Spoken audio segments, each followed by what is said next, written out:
Thanks, Mike. And on a related note, with more snow on the ground, you might see more runners or walkers using the street because of the ice, but there are some rules you need to be aware of. MTN's Carson Vickroy has our story.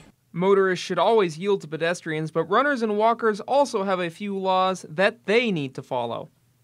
With pedestrians, the law for that is when a sidewalk is provided, then that pedestrian needs to be using that sidewalk.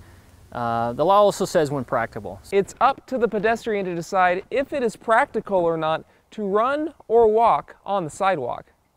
If it's just not safe, okay, or if the sidewalk's shut down for construction or something like that.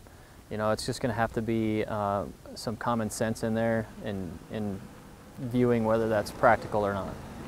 There are also laws for both pedestrians and drivers at crosswalks.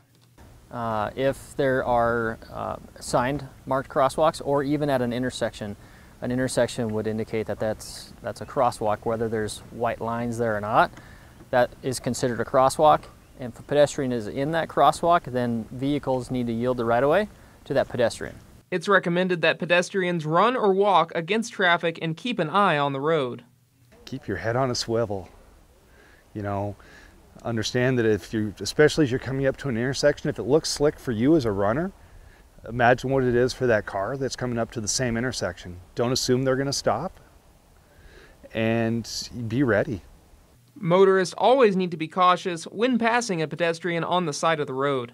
If they see a pedestrian on the side of the road, to slow down, just like you said, slow down and drive safely, and if possible, if practical, then they can move over a little bit.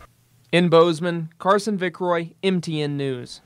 Carson tells us local law enforcement says that if both the sidewalk and side of the road are icy, it's safer to walk or run on the sidewalk.